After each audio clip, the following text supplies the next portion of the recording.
Muito boa noite, queridos e queridas, companheiros do Grupo Espírita Culto Pedro, de Campos dos Goytacazes. Uma alegria renovada, podermos mais uma vez essa noite estarmos juntos, mesmo que de forma virtual, para trabalharmos um tema tão fundamental, tão importante, que é falar o caminhar do jovem entre o ser material e o ser espiritual.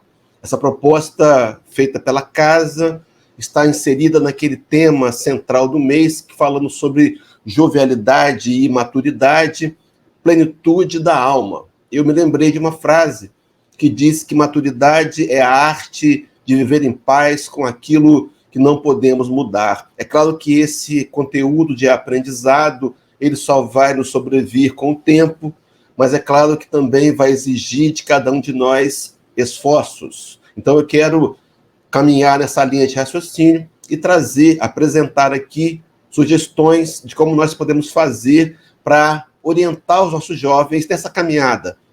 Senão essa caminhada inevitável de conquistar a espiritualidade, mas ao mesmo tempo passar pelo caminho desafiador da materialidade, do materialismo. Então que Deus possa nos abençoar, que a equipe espiritual do Culto Pedro, amigos invisíveis, cooperadores do Cristo, possam nos inspirar, a fim de que essa noite seja para cada um de nós momentos de muita paz, de muita luz, e contribua com cada um de nós em nossa caminhada evolutiva. Quero, antes de tudo, deixar um abraço nossos irmãos do Vasconcelos, aí, o nosso amigo querido também, para a Irlena, para a Irani, para a Rosa de Anjos, meu amigo Geraldo, e todos os demais irmãos aí do Culto Pedro, que todas as vezes, sem exceção alguma, quando estamos aí pessoalmente, nos recebem com tanto carinho, com tanto afeto. Pois bem, queridos, vamos aprofundar o tema, começaremos a trabalhar. Então eu quero inicialmente fazer um apanhado, trazer uma visão mais global, uma visão geral, para a gente poder nos posicionar. Veja bem, meus irmãos, acompanhem comigo na tela. Nós somos espíritos imortais. Sim, espíritos imortais, oriundos dos planos espirituais, passando pela experiência material, encarnados no mundo físico, com a intenção de buscar a evolução moral.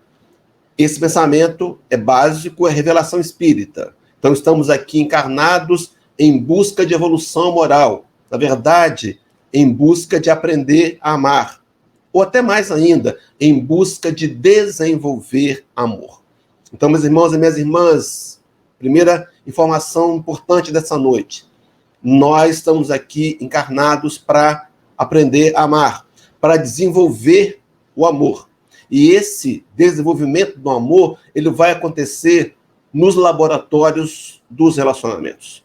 Aqueles relacionamentos diretos, indiretos, mas em todos eles. Aqueles que são duradouros, aqueles que são de curto tempo, mas todos eles nos oportunizam olhar nós mesmos e trabalhar a evolução e a conquista do amor.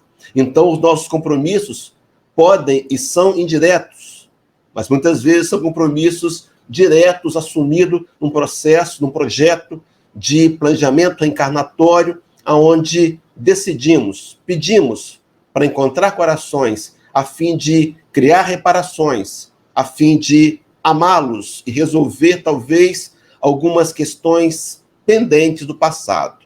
Mas, seguindo esse mesmo raciocínio, esse relacionamento, esse laboratório, trará como fruto o aprendizado do amor através do serviço no bem, através da caridade. Daí Allan Kardec, muito sabiamente, ter nos criado um lema, o lema do Espiritismo. É claro que ele foi inspirado em Paulo Apóstolo, no capítulo 15 do Evangelho segundo o Espiritismo, também inspirado em Santo Agostinho e no Espírito Caritas, no capítulo 14, onde ele vai dizer que fora da caridade não há salvação. Então, o aprendizado do amor vem pela prática do amor, e a prática do amor é a caridade. Meus irmãos, dito isso, nós queremos atrelar a ideia de responsabilização, responsabilidade pessoal.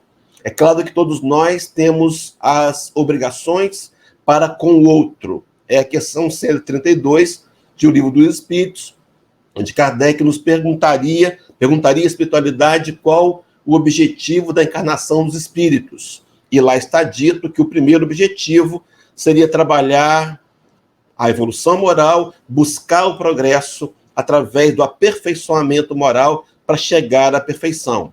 Mas ainda há um complemento que diz assim: visa ainda um outro fim em encarnação, o de pôr o espírito, eu, você, espíritos imortais, em condições de cumprir a parte que nos cabe, que nos toca na obra da criação. Temos a responsabilidade de ajudar os que estão conosco nessa caminhada em busca de evolução. É uma responsabilidade pessoal da qual não podemos furtar. Conta-se uma história de Maria Teresa de Calcutá, que determinado repórter, muito imbuído de sinceridade, busca de Maria Teresa para um aconselhamento. O problema que ele encontra é tempo de Maria Teresa disponível para conversar com ele. E ela vai de enfermaria em enfermaria, de leito em leito, atividades em atividades. Mas, de repente, há a oportunidade. E ele honestamente diz: Maria Teresa, me diz uma coisa, o que eu preciso fazer? O que eu posso fazer para contribuir com a paz do mundo? Maria Teresa, de pequena estatura, ergueu os olhos para aquele homem mais alto e disse: você de fato quer colaborar com a paz do mundo? Ele diz: sim, irmã, quero. Então vá para casa. Vá para casa e ame a sua família. Meus irmãos, fazer a parte que nos compete é responsabilidade nossa. E claro que, como pais e educadores, temos que pensar nos jovens, direcionar ações que possam ajudá-los a transitar entre o ser material e o ser espiritual. E também incluímos aqui as instituições, em especial, principalmente a instituição espírita. Então, como personalidades, como individualidades, nós temos uma obrigação de, no dia a dia, colaborar com todos. Mas, como instituição, temos que também somar esforços para levar conteúdo, para ajudar a esses, ainda numa fase de menos maturidade, mas que necessitam de orientação, de amparo e direcionamento. Então, a proposta de o caminhar do jovem entre o ser material e o ser espiritual, eu vou me apoiar numa única passagem do Evangelho segundo o Espiritismo, no capítulo 14, item 9. É claro que não ficaremos nessa única passagem. Iremos agregar a ela outras informações, outros conhecimentos, trazer outros pensamentos, mas com a única finalidade precípua: ajudar-nos a assumir o nosso compromisso de encaminhar os mais jovens que estão conosco a um processo de maturidade, a fim de transitarem com equilíbrio, com produtividade entre o ser material e o ser espiritual. Pois bem, o texto a ser trabalhado começa assim: ó espíritas. A fala é dirigida a espíritas. Observemos, irmãos, que lá no capítulo 12 do Evangelho de Lucas, no versículo 48, na parte final do versículo, há o seguinte registro: e a qualquer que muito for dado, muito se lhe será cobrado, muito se lhe pedirá, e ao que muito se lhe confiou, muito mais lhe pedirá. É momento de pensar em nossa responsabilidade. Queridos, queridas, não conhecemos o Espiritismo por acaso. Não chegamos aqui sem um projeto. Quando, no planejamento encarnatório, nossa ficha foi analisada, perceberam em você e em mim, espíritas, que tínhamos um desejo sincero de tentar conhecer melhor Jesus e o seu Evangelho. E por conta dessa luta de encarnações, nos habilitamos hoje a estar diante de uma doutrina que revela as profundas leis de Deus. No entanto, também nos promove um imenso desafio. O desafio de entender que quanto mais sabemos, mais nos tornamos responsáveis. Então começa dizendo o texto: ó espíritas. A fala direcionada a nós, dizendo: compreendei agora o grande papel da humanidade. Compreendei agora, meus irmãos, é hora de urgência. Quando Jesus de Nazaré disse-nos lá em João 8, versículo 12, ele declararia ser a luz do mundo. Ele diz assim: eu sou a luz do mundo. Quem me segue não andará em trevas. Pelo contrário, terá a luz da vida. Compreendei agora, meus irmãos, ó espíritas, compreendei qual é o grande papel da humanidade. Humanidade é essa que nós somos parte. Humanidade é essa que nós somos componentes e podemos atuar de alguma maneira para ampliar, para dividir conhecimentos, para colaborar com Deus nesse grande projeto de amor. Mas o texto prossegue dizendo: compreendei que, quando produzis um corpo, a alma que nele encarna vem do espaço para progredir. Meus irmãos, a grande intenção da sua passagem pelo mundo físico é progredir. Todos os espíritos imortais que estão encarnados agora vêm a esse mundo para buscar o progresso. E é baseado nesse progresso que eu me lembrei da questão 208, que também vai atrelar responsabilidades a pais, educadores, a todos nós, que temos que, de alguma maneira, influenciar os nossos jovens no caminho do bem, no caminho do amor. Mas a questão é a 208, onde Allan Kardec perguntou à espiritualidade: nenhuma influência exercem os espíritos dos pais sobre o filho depois do nascimento deste? Meus irmãos, a pergunta procede. Sabe por quê? Porque Kardec, ele vem de uma cultura católica, família católica. Ele vem de uma escola protestante, onde ele teria estudado. E o que ele conhecia até então era a teologia, onde a alma passava a existir no ato da fecundação. Não havia um conhecimento de vidas anteriores. Então, se a alma é criada no ato da fecundação, ela seria uma página em branco. E é claro que tudo que os pais escrevessem ficariam registradas. Era um equívoco. E Allan Kardec, na intenção de nos ajudar, pergunta: já que nós somos espíritos, que trazemos uma bagagem, será que a influência dos pais podem colaborar de alguma maneira? E a resposta é assim: ao contrário, bem grande influência exercem. Como já dissemos, os espíritos têm que contribuir para o progresso uns dos outros. Percebamos aqui que a questão que Kardec faz é direcionada aos pais, mas os amigos espirituais aproveitam esse momento para trazer uma visão mais abrangente e nos lembrar de que nós temos um compromisso de contribuir com o progresso uns dos outros, de todos uns dos outros, independente se somos próximos, distantes, que nos conhecemos, se somos íntimos ou não. A minha atuação no mundo físico deveria ser para colaborar com o progresso geral. Mas voltando ao complemento da resposta, Kardec vai escutar: pois bem, os espíritos dos pais têm por missão desenvolver o dos seus filhos pela educação.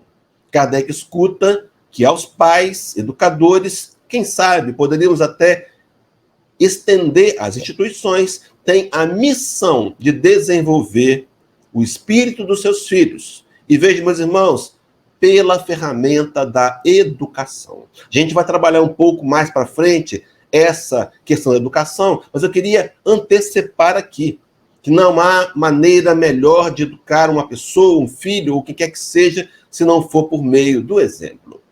E aí o texto completa, a resposta completa diz: constitui-lhes isso uma tarefa, tornar-se-ão culpados se vierem a falir no seu desempenho. Meus irmãos, a questão de responsabilidade: serão culpados se vierem a falir, vejam, meus irmãos, no desempenho e não nos resultados. É diferente. Resultado e desempenho são diferentes. Há um tempo atrás, fazendo uma reunião numa casa espírita aqui da nossa cidade, na nossa localidade, Vila Velha, no final da reunião é muito comum os companheiros procurarem o palestrante para conversar um pouco, e me veio uma senhora, uma jovem senhora, extremamente abatida. Ela me disse: Hélio, eu perdi o meu filho para as drogas. Eu não sei se ele foi assassinado ou se ele teve uma overdose, eu não sei, mas eu sei que aquela mãe sofria dizendo: perdi meu filho para as drogas. E Hélio, eu fiz tudo o que eu podia e não consegui desviá-lo. E eu, querendo consolar, rogava ali a espiritualidade amiga uma inspiração. E me veio a questão 208. Meus irmãos, não seremos cobrados pelo pelo resultado, mas pelo desempenho. E disse para ela, minha senhora, veja bem, talvez o espírito que foi o seu filho seja ainda tão resistente, ainda coração tão duro, que vai precisar de umas 3 ou 4 mães como a senhora, dedicada, empenhada, para que um dia ele quebrante o coração. Então não é o resultado que deve ser nos nortear. Deve ser sim, se eu atuei, se eu fiz a parte que me competia, se eu desempenhei com afinco a minha missão.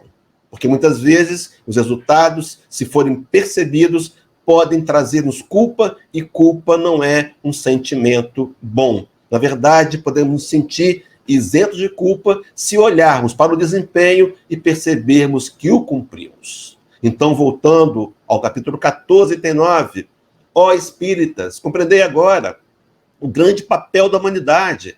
Compreendei que quando produzis um corpo, a alma que nele encarna vem do espaço para progredir. Na questão 799, fazendo o link com o progresso, Kardec vai perguntar assim: de que maneira pode o Espiritismo contribuir para o progresso? Se você já viu alguma outra live feita por mim, talvez já tenha ouvido essa orientação. A ideia de personalizar as questões do Livro dos Espíritos. Então, por exemplo, ao invés de perguntar de que maneira pode o Espiritismo contribuir para o progresso, inclua de que maneira pode o Espiritismo contribuir para o meu progresso.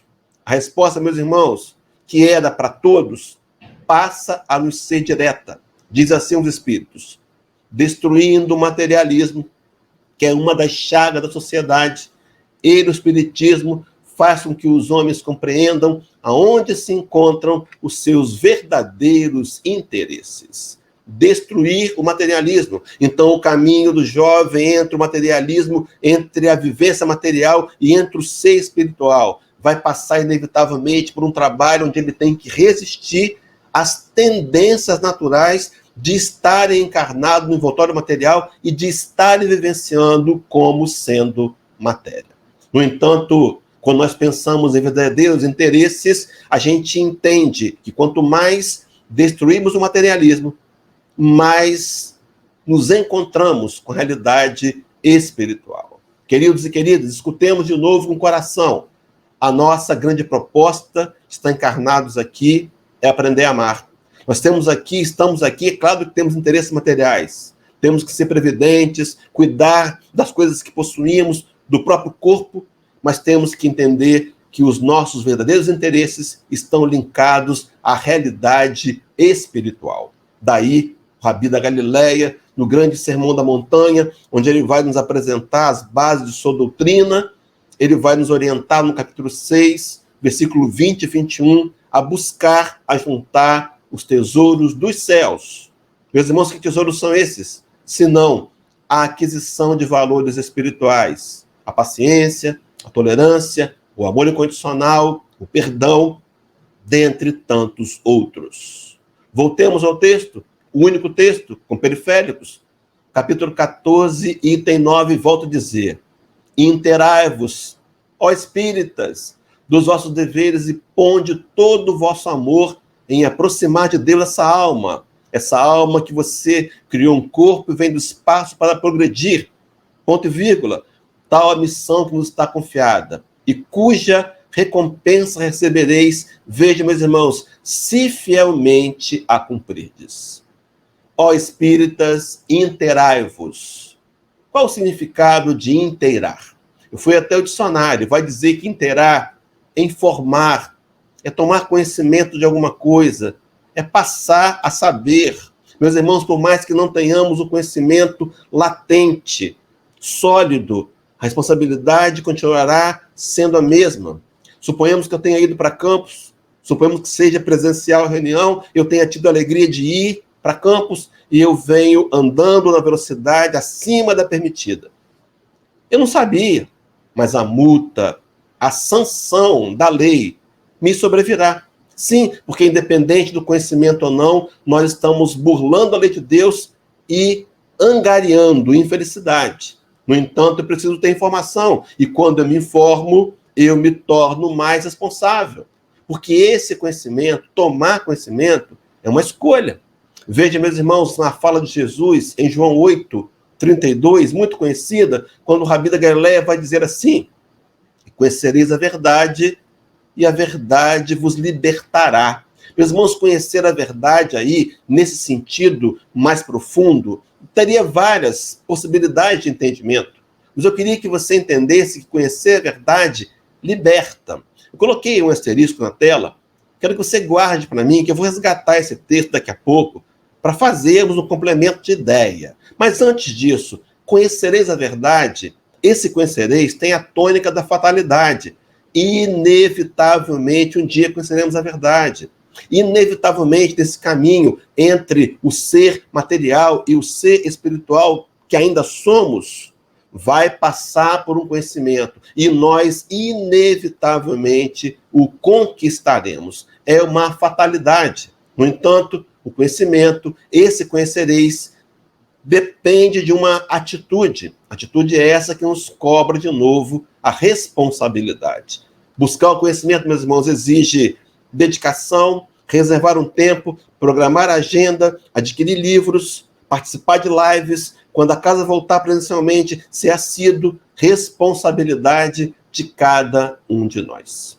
Ó espíritas, interai-vos dos vossos deveres. Mas o texto é pontual, voltando ainda e aprofundando, no capítulo 14, item 9, vai dizer assim: ó espíritas, os vossos cuidados e a educação que lhes dareis auxiliarão o seu aperfeiçoamento e o seu bem-estar futuro. Na questão 208, já citada aqui, nós compreendemos que os pais, educadores e instituições têm uma missão de encaminhar os filhos ao progresso através da educação. E aqui, meus irmãos, é incluída cuidados e a educação. Então, quando nós estamos cuidando do outro, nós estamos externando amor. Somos atenciosos, procuramos saber o que é interessante para eles, procuramos compreender o que podemos fazer de melhor para motivá-los e incentivá-los. E a pergunta, para concluir esse texto, diz assim: lembrai-vos de que a cada pai e a cada mãe perguntará a Deus: que fizeste do filho confiado à vossa guarda, ó espíritas? Que fizeste do filho confiado à vossa guarda? Seremos cobrados de acordo com o nosso conhecimento e com a nossa capacitação. Meus irmãos, a responsabilidade é imensa. E algumas vezes nós, por descuido ou por invigilância, temos declinado a nossa responsabilidade de encaminhar o jovem pelo caminho do progresso, a fim de que ele migre do ser material para se transformar num ser espiritual. Poderíamos aqui juntar, então, os textos dizendo que fizeste do Espírito confiado à vossa guarda, que veio do espaço para progredir. Meus irmãos, a questão é, se estamos diante de uma missão que não podemos furtar-nos dela, como ter êxito, então, para conquistar, para cumprir? Como ter êxito nessa missão? Daqui para frente, eu quero apresentar uma metodologia, uma proposta agregada à visão espírita de como nós podemos fazer como pais, tutores, responsáveis, instituições, para conduzir os nossos jovens no caminho do aprendizado moral. Pois bem, retornemos ao capítulo 14, o mesmo item 9. Diz assim o texto da literatura espírita: a tarefa não é tão difícil quanto vos possa parecer. Não exige o saber do mundo. Veja, meus irmãos, ele fala que não exige instrução, exige educação, exige boa vontade, exige coração amoroso. Quando Allan Kardec, no livro Obras Póstumas, ele escreve Credo Espírita, ele coloca assim: é pela educação, mais do que pela instrução, que se transformará a humanidade. Meus irmãos, estamos repletos de louváveis segmentos, de orientações sociais, psicológicas, vários projetos muito bem elaborados que produzem pouco efeito, que será? Porque o foco não pode ser na instrução, o foco deverá ser na educação e, repetindo, a melhor maneira de educar será pelo nosso próprio exemplo. Vou trabalhar mais para frente isso, antes do conclusão da palestra, mas o texto prossegue. Pode desempenhá-la assim o ignorante como o sábio. E o Espiritismo lhe facilita o desempenho, dando a conhecer a causa das imperfeições da humanidade. Meus irmãos, o contributo do Espiritismo para nos ajudar a enxergar, para facilitar o nosso trabalho de educadores, de encaminhadores, de orientadores dos jovens pelo caminho da evolução moral, o desempenho, dando-lhe a conhecer as imperfeições da alma. Conhecer as imperfeições é fundamental para podermos entender aonde que temos que trabalhar e, mais que isso, como podemos trabalhar, quais são as tendências, quais são as inclinações, quais são as imperfeições mais latentes quando jovens passamos por elas. Então, voltamos agora à literatura espírita, fazemos um lastro, questão 115, aonde Kardec pergunta: dos espíritos, uns terão sido criados bons e outros maus? Meus irmãos, já citamos aqui, Kardec conhecia do catolicismo e do protestantismo a teologia dos anjos e demônios. Então ele está diante de um momento precioso da sua história, na intenção também de nos orientar no futuro, hoje, agora. Deus criou demônios, Deus criou anjos. E veja mais ou menos a resposta que Kardec escuta. Deus criou todos os espíritos simples e ignorantes, isto é, sem saber. Meus irmãos, o mesmo ponto de partida. Não há privilégios. Eu, você e todos fomos criados iguais, ignorantes, sem conhecimento, sem saber. Mas observe o complemento. A cada um deu determinada missão com o fim de esclarecer-os e fazer chegar progressivamente à perfeição. Meus irmãos, então vejam bem, veja a visão espírita. Nós, espíritos imortais, criados iguais, para adentrarmos a uma caminhada de progresso pelo aperfeiçoamento, nós fomos criados iguais e a cada um de nós foi nos dado uma missão, a fim de a gente, cumprindo a missão, chegar à perfeição. Sabe como é que eles entendem, meus irmãos, o problema atual, a minha dor, a minha limitação, as minhas questões pessoais difíceis? São missões que vão treinar o espírito, fortalecê-lo para a caminhada em busca do conhecimento da verdade, com a intenção de aproximá-lo de Deus. Meus irmãos, eu fico pensando que algumas vezes nós agimos tão infantis. Diante do problema, nos revoltamos, ficamos aborrecidos com Deus, ficamos de mal com Deus, quando, na verdade, os problemas deveriam ser enxergados como uma possibilidade de aprimoramento moral para me aproximar de Deus. E diz assim, nessa perfeição é que eles encontram a pura e eterna felicidade. Então, observe, meus irmãos, que o conhecimento da verdade, que nos chegará inevitavelmente, será por meio da educação, do processo de educar, de encaminhar, de orientar, de instruir, de conduzir-nos e conduzir os outros que estão conosco na mesma caminhada de compreensão da imortalidade. Na verdade, educação pelo conhecimento da verdade do espírito imortal. Quando nós marcamos lá atrás um asterisco, que eu pedi que os companheiros guardassem, lembrando João 8,32, e conhecereis a verdade vos libertará, a gente poderia perguntar, essa verdade liberta de quê? Na verdade, a verdade é Jesus. Ele próprio teria nos dito isso quando autodeclarou-se ser: eu sou o caminho, e a verdade, e a vida. E ninguém vem ao Pai a não ser por mim. Num outro momento do Evangelho, ele vai dizer-nos: se o Filho vos libertar, verdadeiramente sereis livres. Mas livre de quê? Libertar de quê? Meus irmãos, libertar do velho homem, libertar das marcas, dos vícios, dos comportamentos repetitivos, libertar, acima de tudo, das sombras da ignorância. Quanto mais buscamos o conhecimento, quanto mais entendemos a vida de uma maneira global, quanto mais enxergamos a realidade espiritual, vencemos as sombras interiores e permitimos que no lugar delas sejam incluídas as luzes do conhecimento, as luzes do entendimento. Pois bem, queridos, o caminhar do jovem entre o ser material e o ser espiritual. Eu queria agregar aqui uma informação trazida por Leon Denis. Leon Denis, no livro O Problema do Ser, do Destino e da Dor, no capítulo 27, onde ele vai trabalhar revelação pela dor. Eu quero colocar o texto na tela e pedir aos companheiros redobrada atenção para entendermos uma fala profunda, uma fala que pode nos ajudar, uma fala trazida em 1905 por Leon Denis.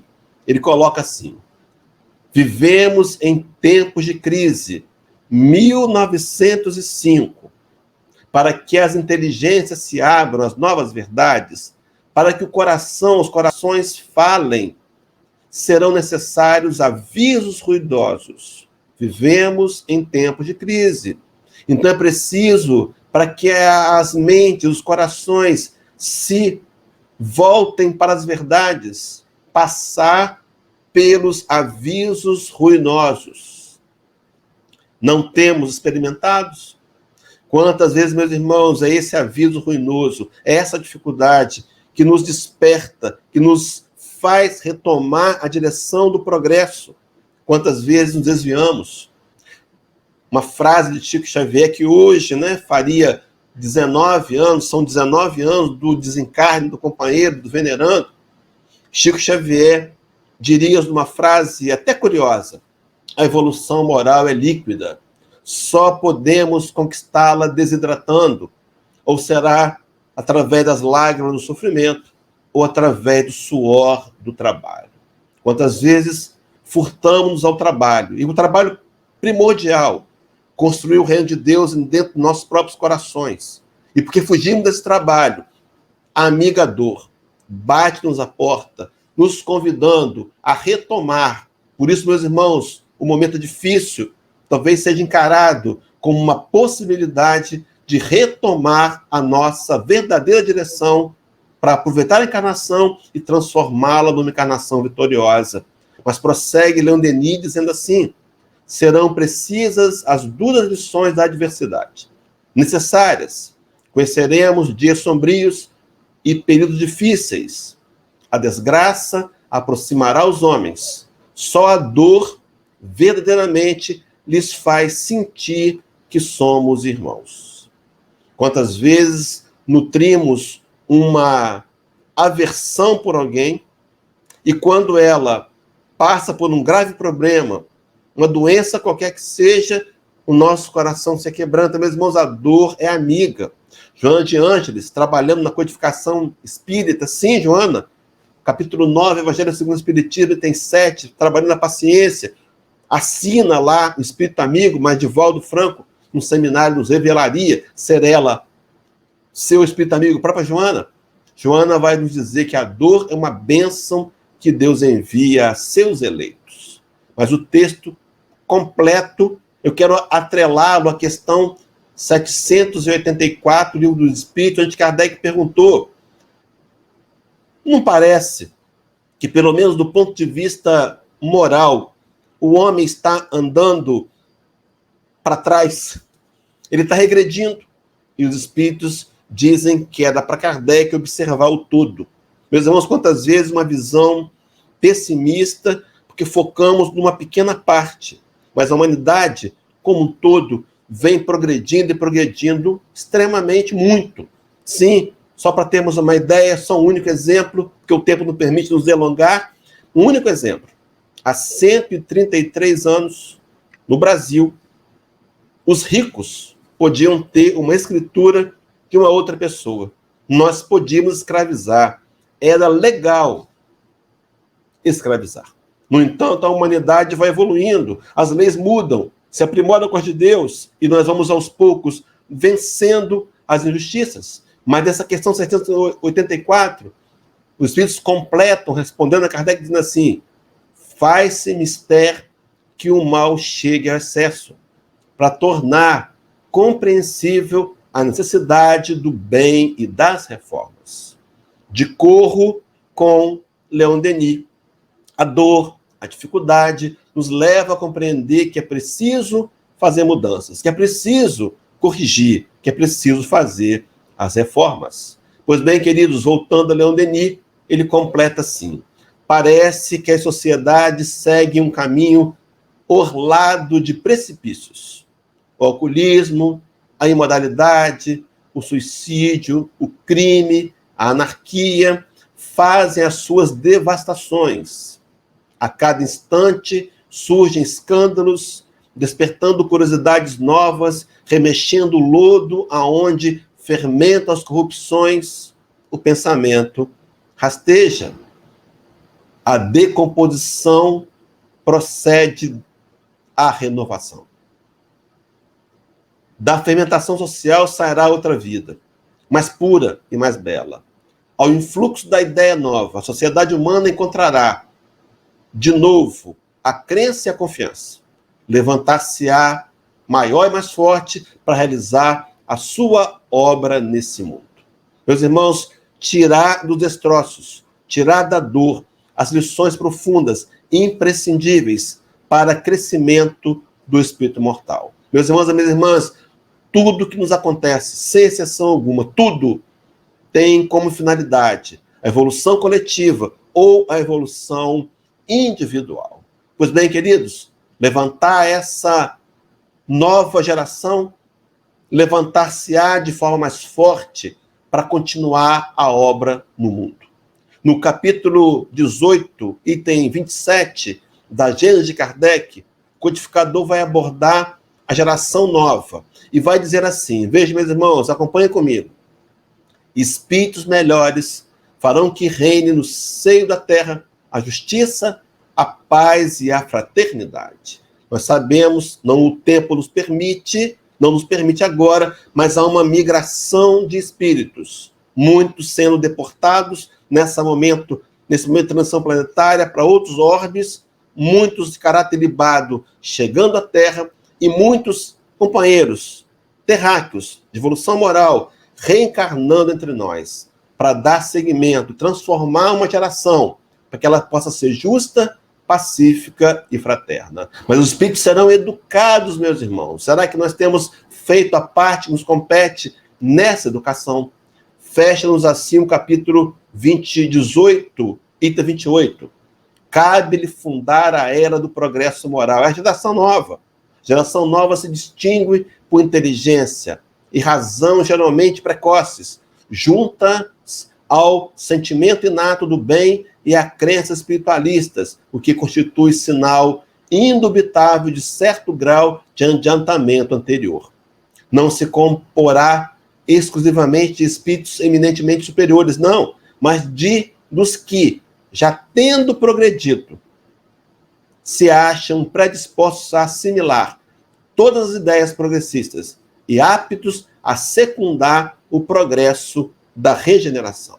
Então, meus irmãos, eu penso honestamente que você e eu, imbuídos do propósito do bem, ainda perfeitos, nos habilitamos sim a fazer a parte que nos compete. E nós podemos agora asseverar essa proposta, relembrando os compromissos assumidos no mundo espiritual, de encarnar aqui para o auto-melhoramento e para sermos útil no coletivo, expandindo a mensagem espírita, para que os corações da humanidade conheçam o consolo e a paz que nós temos conhecido e recebido, dos que já têm progredido. Pois bem, queridos, adquirir informações, esse assimilar, significa adquirir informações, absorver conhecimentos. Repetindo o que já disse anteriormente, isso exige trabalho, programação, exige comprometimento, exige uma pauta, uma agenda. Meu irmão, minha irmã, será que hoje nós fizemos uma leitura? Será que tiramos um momento do dia para oração? Nós precisamos entender que a nossa responsabilidade, que é grande, que é uma grande possibilidade e será realizada à medida que nós procurarmos nos tornar melhores, consistentemente melhores. É preciso que eu me permita a ser educado. Educado no bem, educado no Evangelho de Jesus. Evangelho esse que no passado nós não compreendemos, adulteramos as páginas, modificamos ao nosso bel prazer e agora somos obrigados a corrigi-las, E as temos expostas por Allan Kardec, os codificadores e os espíritos superiores da codificação, a fim de que a gente possa lançar mão desse evangelho e aprender a amar. Efetivamente aprender a amar. Nos permitir ser educados no amor. E isso vai ser uma busca. E essa educação no amor precisa ser expandida aos outros. Esse é o nosso compromisso. É a nossa responsabilidade. Paulo de Tarso, escrevendo a carta à Igreja de Roma, capítulo 14, versículo 12, o apóstolo Gentios vai dizer assim: de maneira que cada um de nós dará conta de si mesmo a Deus. Haverá um momento em que nós seremos cobrados. Perguntará a Deus, a cada pai, a cada mãe, que fizeste do filho confiado à vossa guarda? Meus irmãos, é importante refletirmos agora o que podemos fazer efetivamente para educar no amor, com responsabilidade, para encaminhar os jovens nesse projeto que é pessoal, que é de minha responsabilidade e que é de todos nós. Como ter êxito na tarefa? Então nós vamos agora pontualmente apresentar duas maneiras de educar no amor, que é a nossa missão, para educar o jovem no caminho entre o ser material e o ser espiritual. Primeiro, meus irmãos, primeiro ponto para educar no amor: desenvolver e manter programas voltados para a evangelização da infância e da juventude. Será, meus irmãos e minhas irmãs, que como pais temos, por exemplo, trazido para o culto no lar uma literatura própria para a criança? Existe, farta. Será que temos dado, por exemplo, de presente o evangelinho espírita para os nossos filhos? Temos criado neles o hábito da leitura? E como instituição, mantemos a porta aberta? Temos reuniões específicas para jovens? Será que temos procurado, de alguma maneira, expandir, compreender a linguagem do jovem e tentar nos adequar a ela para que efetivamente a comunicação e a educação aconteça? Pois bem, meus irmãos, é se desenvolver e manter esses programas, é nossa responsabilidade como indivíduos e como instituição. É uma responsabilidade pessoal e institucional para possibilitar a participação e acompanhar o progresso das atividades. Então, como pais, podemos apoiar a evangelização infantil da nossa casa.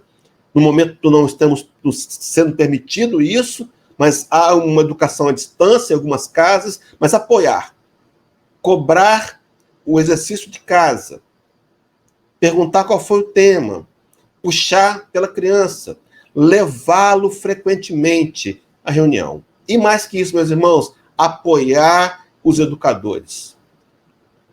Pelo menos com a nossa motivação e com o nosso incentivo. Então, os pais educadores são responsáveis, mas também são responsáveis as instituições, que precisam propor atividade de interesse e investigar em capacitação, em capacitação e em treinamentos. Então, os congressos que são promovidos para evangelizadores precisam estar neles. Os nossos cooperadores na área da infância e da juventude, para se embasarem com informações mais recentes, mais novas, metodologias mais eficientes, a fim de cumprirmos com a missão de encaminhar o jovem do ser material ao ser espiritual. Vale a pena ler o livro, é necessário ler o livro do Hermínio Miranda, chamado Nossos Filhos São Espíritos, para compreendermos que eles vêm do espaço com a intenção de progredir. Então, nós, como instituições espíritas, temos a obrigação de colaborar nesse grande projeto de Deus para que todos, jovens ou menos jovens, ou mais jovens, se transformem em espíritos cada vez mais linkados com a verdade espiritual. Então, desenvolver e manter, apoiar programas voltados para a evangelização da infância e juventude, mantendo, mesmo que com sacrifícios, as portas abertas e as ações voltadas para a evangelização funcionando. Então, algumas vezes podemos ser assediados pelo desânimo. Nós mantemos, são poucos jovens, não querem vir. É assim, meus irmãos. As sementes ficam plantadas. Não espere resultados. Faça a parte que lhe compete no seu compromisso assumido com Deus. E a segunda ferramenta e última será investir verdadeiramente no auto-melhoramento, entendendo que a forma mais eficaz de educar será sempre por meio do exemplo. Meus irmãos, é preciso que eu trabalhe em mim reforma íntima, reforma moral. Eu preciso para ser exemplo. Não adianta sentar com um jovem e dizer que ele tem que ir à casa espírita se você não vai. Que ele tem que fazer uma leitura se você não faz. É preciso educar muito mais pelo exemplo. Nesse projeto de educar no amor, a reforma íntima é fundamental. Na sua autoeducação, será espelho para aqueles que estão à sua volta. Nesse projeto de educação no amor, pelo exemplo, será fundamental a minha atitude e a minha mudança.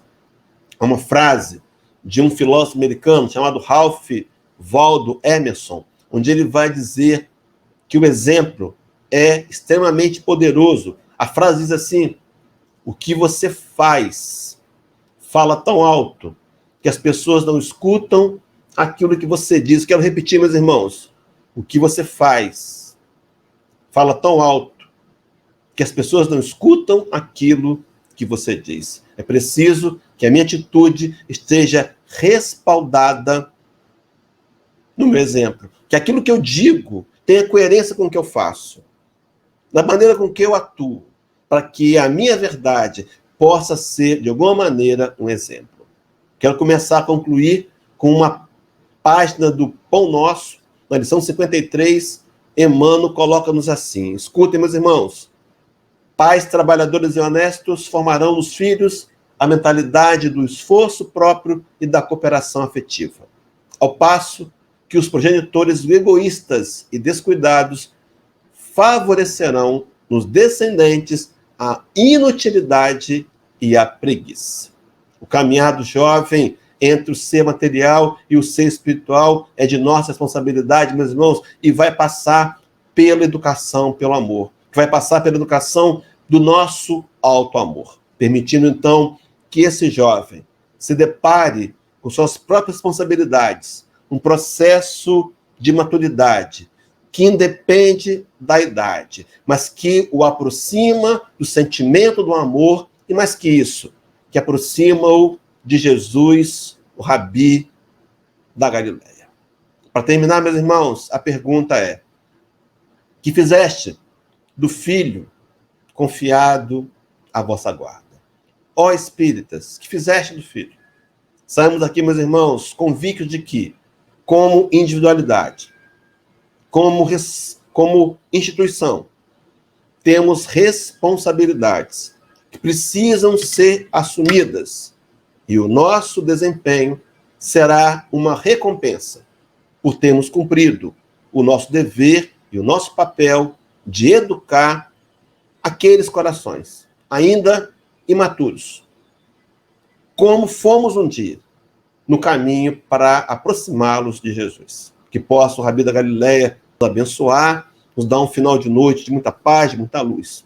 E aí fica aqui o meu abraço carinhoso aos irmãos do Culto Pedro, torcendo aí, né, para que essa pandemia seja controlada, a gente possa, em breve, nos reencontrar presencialmente. Um abraço no coração de todos, muita paz, muita luz. Agradeço a oportunidade de trabalho e que Deus nos abençoe.